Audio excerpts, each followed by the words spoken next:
Assalamualaikum warahmatullahi wabarakatuh. Kami dari kelompok 14 akan mempresentasikan hasil diskusi kami pada mata kuliah pengembangan materi sejarah kebudayaan Islam yang bertemakan pesantren dan kearifan lokal dalam pengembangan Islam di Indonesia, yang beranggotakan saya Sylvia Rohmatul Thaibah dan teman saya Satria Amir Makmun Gunawan. Pokok pembahasan pada materi ini yang pertama definisi tentang pondok pesantren, yang kedua metode pembelajaran dalam pondok pesantren, yang ketiga ada ciri khas pondok pesantren, yang keempat peran pondok pesantren dalam perkembangan Islam di Indonesia, yang kelima ada definisi tentang kearifan lokal, yang keenam ada fungsi kearifan lokal, yang ketujuh ada dimensi kearifan lokal, yang kedelapan ada bentuk-bentuk dari kearifan lokal, dan yang terakhir peran kearifan lokal dalam perkembangan Islam di Indonesia.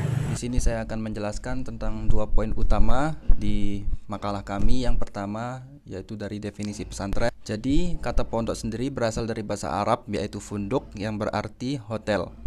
Sedangkan menurut istilah pondok pesantren mempunyai istilah lain yang disebut dengan rumah yang kurang baik dengan dinding dan beratap rumbia dan sebagainya, serta diciptakan berpetak-petak sebagai tempat tinggal.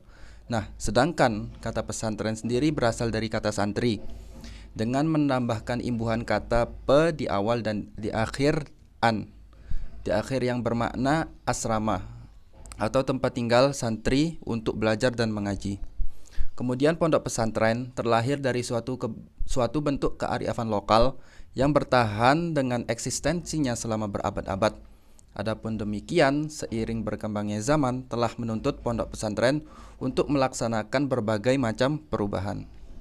Kemudian pondok pesantren sendiri terkenal merupakan lembaga pendidikan Islam yang berperan sebagai pusat dakwah Islam tertua di Indonesia.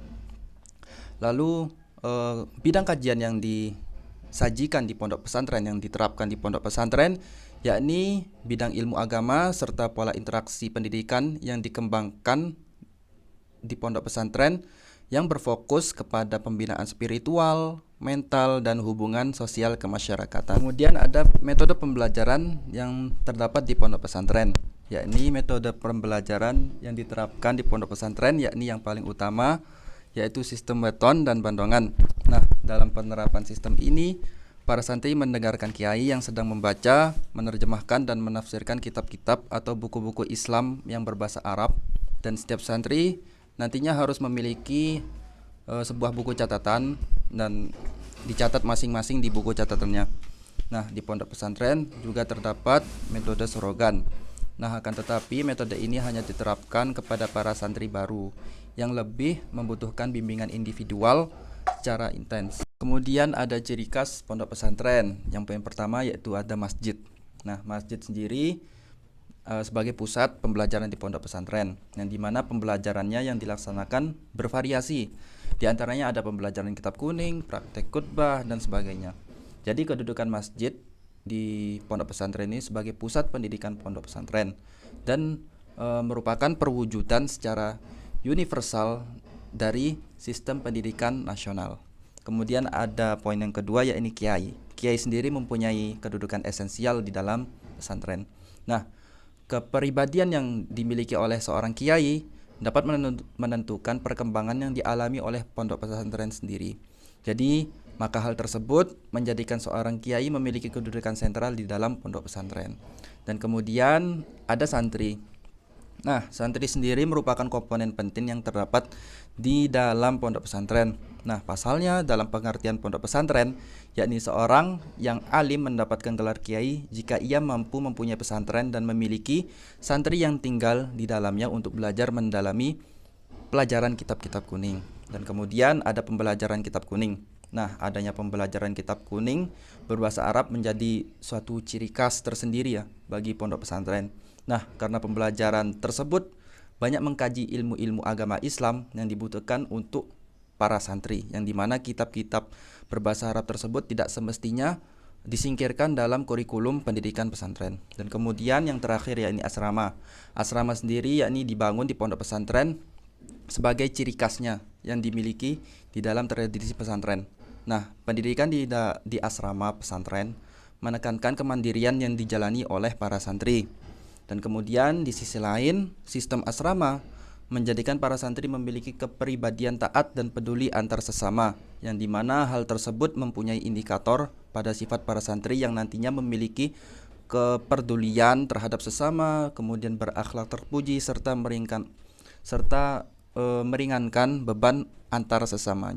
Kemudian poin utama yang selanjutnya yakni peran pesantren dalam perkembangan Islam di Indonesia. Jadi menurut teori yang diajukan oleh Prof. Naqib Al-Atas dalam pandangan sejarahnya, sejarah agama Islam maksudnya, nah dalam proses islamisasinya kepada masyarakat Melayu telah menerapkan perspektif ataupun pandangan hidup baru dengan ciri munculnya semangat intelektualisme dan nasionalisme. Nah kemudian kontribusi pondok pesantren pada awal kedatangan agama Islam di Indonesia yakni berperan sebagai perubahan sosial yang terdapat di masyarakat dengan mengubah pola pikir atau perspektif hidup bangsa Indonesia, terkhususnya dalam mengubah perspektif sebelumnya yang menganut paham mistis dan statis menjadi perspektif hidup yang dinamis dan progresif serta rasional dengan sebutan istilah islamisasi, gerakan islamisasi.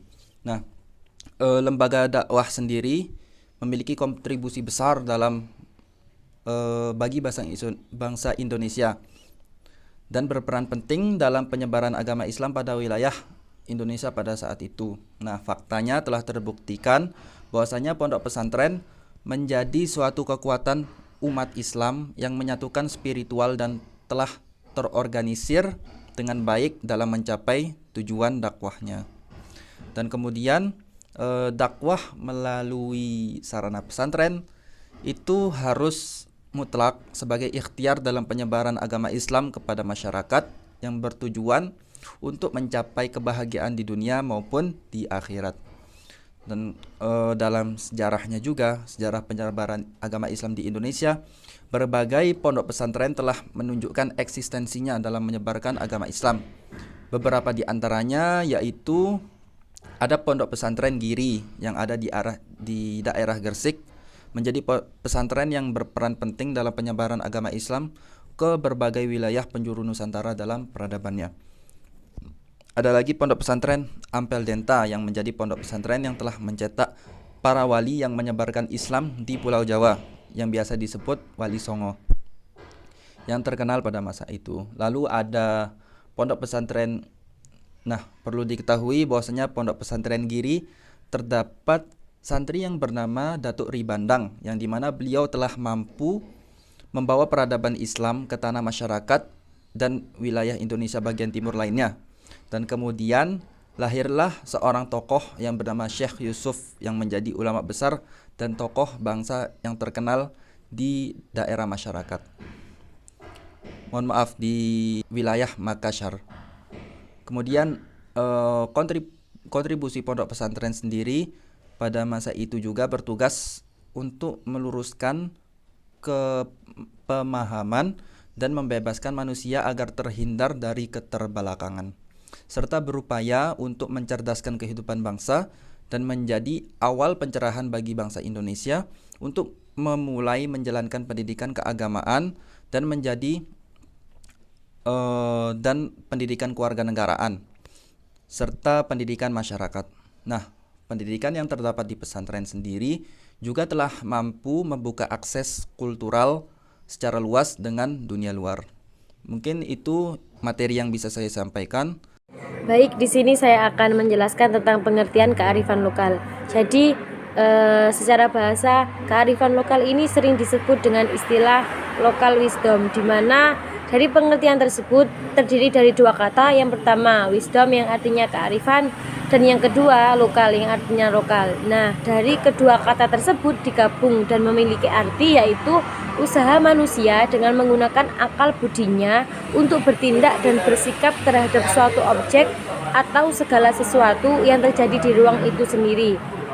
Nah, sedangkan menurut Kamus Besar Bahasa Indonesia, pengertian kearifan lokal ini berarti kebijakan, kecerdikan, atau sesuatu yang dibutuhkan dalam berinteraksi, begitu. Banyak sekali pengertian kearifan lokal yang diungkapkan oleh pendapat orang lain, tetapi dari pendapat-pendapat tersebut dapat disimpulkan bahwa kearifan lokal adalah suatu gagasan yang timbul dan berkembang dalam suatu masyarakat berupa adat istiadat atau aturan, norma, budaya bahasa, kepercayaan atau kebiasaannya di daerahnya sendiri begitu.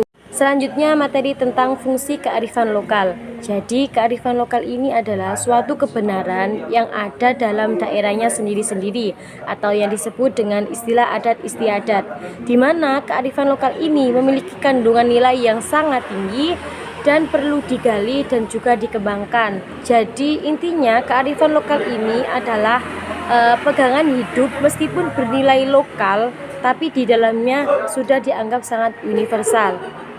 Di antara fungsi-fungsi dari kearifan lokal yang sudah dijelaskan dalam PPT, yang pertama sebagai filter atau efek dan pengendali terhadap budaya luar, yang kedua mengakomodasi unsur-unsur budaya luar, yang ketiga mengintegrasikan unsur budaya luar ke dalam budaya asli, dan yang terakhir memberi arah pada perkembangan budaya. Baik, selanjutnya saya akan menjelaskan tentang dimensi kearifan lokal. Yang pertama ada dimensi pengetahuan lokal. Jadi setiap masyarakat pastinya mempunyai kemampuan dalam beradaptasi dengan lingkungan hidupnya, karena masyarakat memiliki pengetahuan lokal dalam menguasai alam. Yang kedua ada dimensi nilai lokal.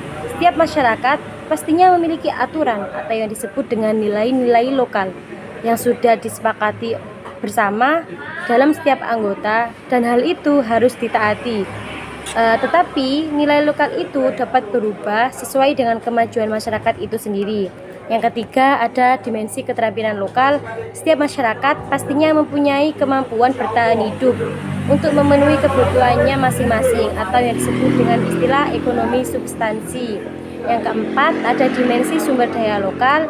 Jadi setiap masyarakat itu menggunakan sumber daya lokal sesuai dengan kebutuhannya. Akan tetapi masyarakat dituntut untuk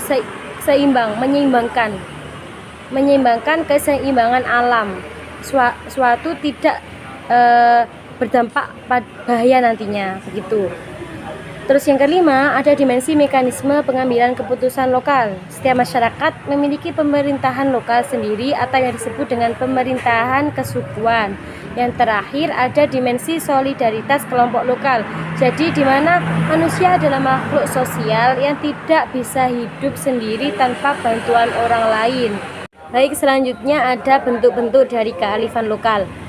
Bentuk-bentuk dari kearifan lokal adalah kerukunan beragam dalam wujud praktis sosial yang dilandasi dengan kearifan budaya itu sendiri. Dalam masyarakat, salah satu dari bentuk kearifan lokal adalah ada nilai, norma, etika, kepercayaan, adat istiadat, hukum, dan aturan khusus. Ada juga nilai luhur yang berkaitan dengan kearifan lokal, salah satunya misal cinta kepada Allah Subhanahu wa taala, alam semesta beserta isinya, tanggung jawab, disiplin, dan sebagainya. Di mana kearifan lokal ini merupakan tata aturan yang tidak tertulis, yang mana hal ini menjadi acuan masyarakat dengan meliputi seluruh aspek kehidupan dengan tata aturan yang menyangkut hubungan antara sesama manusia, misalnya berinteraksi baik individu maupun kelompok. Oke, yang terakhir pembahasan tentang peran kearifan lokal dalam perkembangan Islam di Indonesia. Nah, menurut Nuh, Indonesia bersama negara Islam lainnya mempunyai komitmen untuk mengembangkan budaya dalam perkembangan Islam di Indonesia, karena budaya dapat memainkan peranan yang penting untuk bisa menyeimbangkan kehidupan sosial, ekonomi, kebangsaan, bahkan dengan soal kehidupan agama.